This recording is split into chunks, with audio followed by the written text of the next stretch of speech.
Shalom. First and foremost, before I begin this lesson, I want to say call hello, Yahweh, Ba'ashim Yahushai, Ba'ashim Recha HaKodash. Double honors go out to the Apostle, Elder Great Millstone, who rule and teach well. Shalom, what Barakiam to you brothers and sisters out there. All right. It's Brother Malachi from the Great Millstone Nashville camp. Just putting that out there just so people know who this is in case, especially brothers, in case, I say something or anything that needs to get corrected, just for order's sake, and just, in case, try to find brothers' channels. Definitely not putting it out there for no bullshit-ass vainglory. All right, because none of us care about that. Most of my videos get, 2 views? 1 view? 2, and one's probably myself pressing on the video just to make sure it went good. So, nobody gives a fuck about views, bro. The word of the Lord is going out, and that's what matters. That's where people have no excuse. But, without further ado, I'm going to go ahead and get into the lesson. So, the word I got up here is because something I was meditating on when I was driving back. Esau, right? So Esau will be, he have a nice car and he have a wife and he might have a few kids, amazing house, great job, laid back, but he gets paid like a motherfucker, Everything is great in his life, and he's like, life couldn't be better. This is so amazing. Like, I'm just living my life. I'll be able to retire in 20 years. I'm gonna go on a boat trip with the guys Friday night, things like that. But the thing is, this is your kingdom. What he doesn't understand is all this shit will come to naught. All this is meaningless, because in his mind, he's thinking, oh, well, God must love me, right? Because I'm prosperous. But that prosperity doctrine has been getting taught for a very long time, even to our people. And it's complete and utter bullshit. First of all, understand that the Israelites are in hell.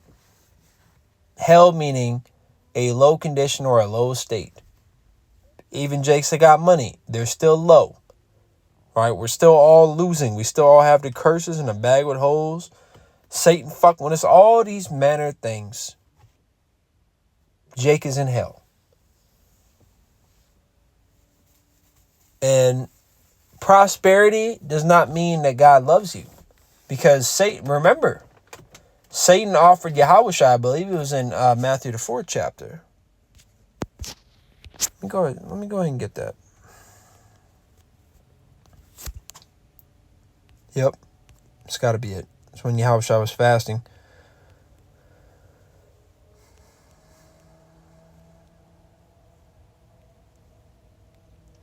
Matthew chapter 4, verse 8-9, it says, Again, the devil taketh him up into an exceeding high mountain, and sheweth him all the kingdoms of the world and the glory of them, and saith unto him, All these things will I give thee, if thou wilt fall down and worship me.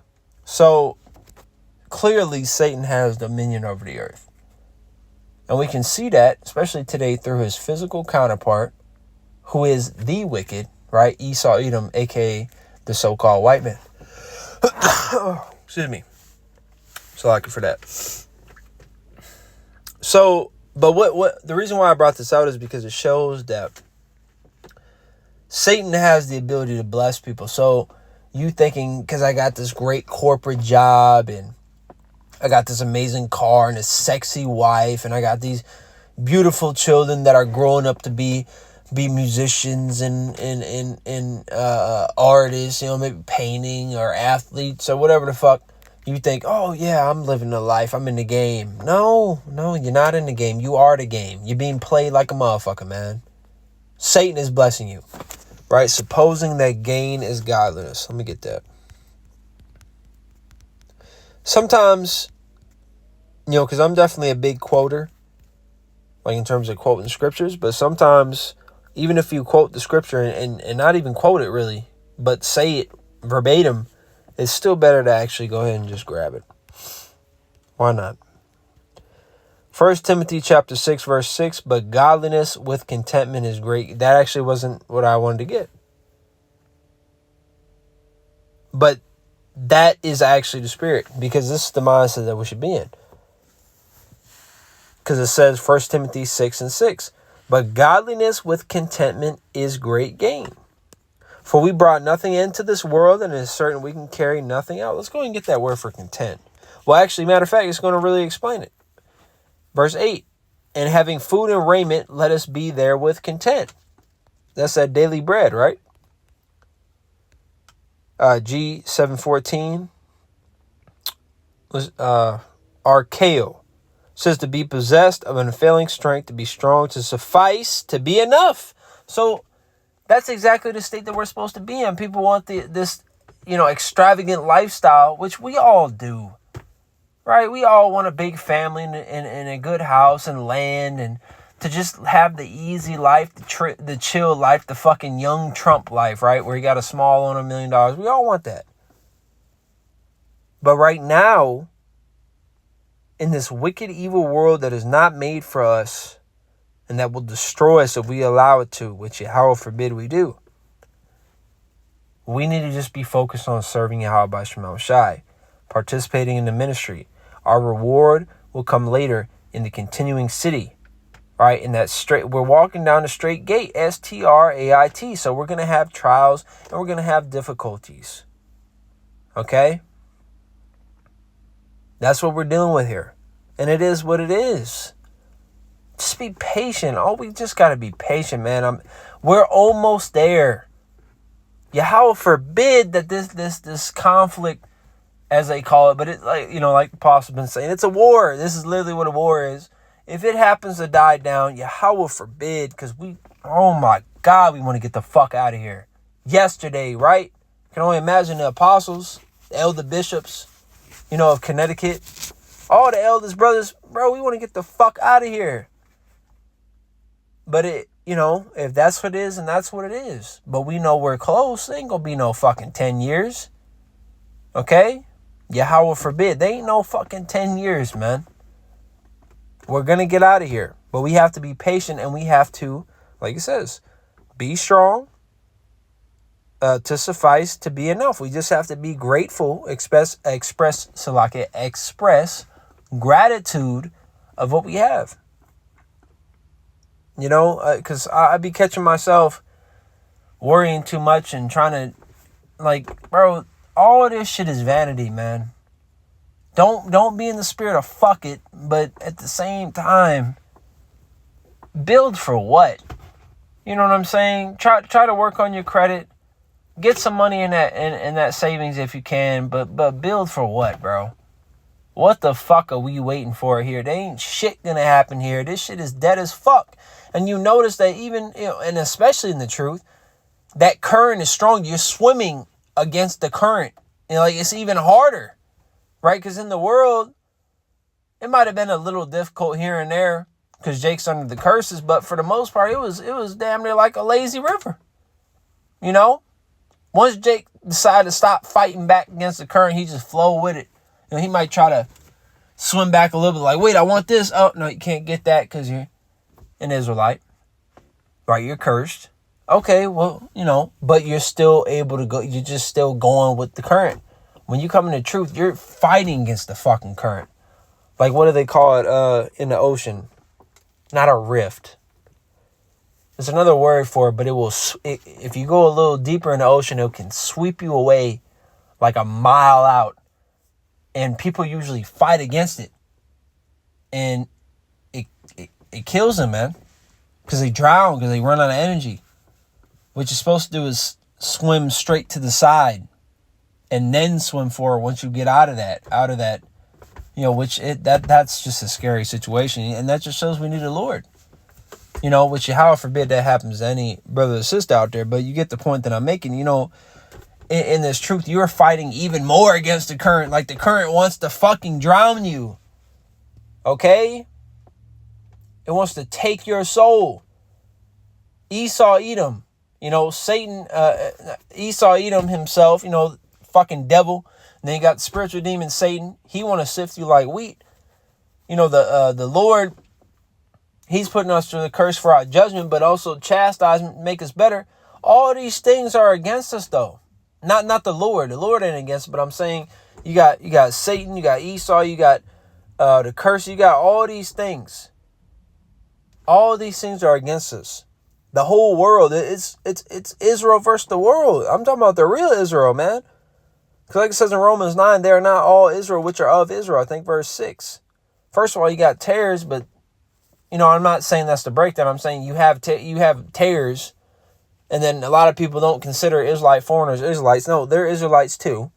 Okay, but people think that they're right in the they're not Israel that call themselves Israel. Are they Salaki? They are not all Israel which are of Israel. Going into all these fake ass Israelites out here. They're claiming to follow the Lord, and they're not really in the spirit. They're fake as shit, just like back then. The whole circumcision, other than the people that followed Yahushua, they were all fake ass Israelites, man. Yeah, you're literally from this tribe and you keep the laws, but you're not serving the Lord. You're not humble, you're not meek, you're not embodying it. Like Yahushua said, the law hangs on two main things. All right, you not eating pork is amazing. Fantastic. Do you deserve a pat on the back for not eating a dirty ass animal? No, you don't. And I love pigs in the sense that, they do their job. And I would have them on my farm, but I'm not going to be touching on them and I'm not going to be fucking eating them. Okay? But yeah, well, I don't eat pork. I keep the Shabbat. I don't commit adultery. I don't steal. Great. But you don't treat your neighbor as yourself. You don't put the Lord first. You don't even have the names. You don't call upon the names. How are you keeping the law? Right? Let me go ahead and get that. These two things. Because Yahushua said, and if you don't believe in Yahushua, man, New Testament ain't. Fuck you. All right? And that's what it is. That's exactly, and you should feel the same way. Are you kidding me? Yahushua literally lived a perfect life, dealt with the consequences of his actions from his past lives, because he was completely without sin as Yahushua. He was the lamb without blemish. He went on the cross, had a torturous, terrible death. And you're going to have people just say that he doesn't exist at all? Fuck you. And we're going to see exactly why the famine, martial laws, boot up your ass, nuclear missiles, all that is going down. About to go down. Lord willing this year. We're going to see exactly why. Because we got a bunch of fucking reprobate degenerates walking around as Israelites. In the know or not in the know, it don't make a damn difference. You're still fucking cooked. Especially the people in the know. You know you're an Israelite and you saying this shit? Okay. Hold on.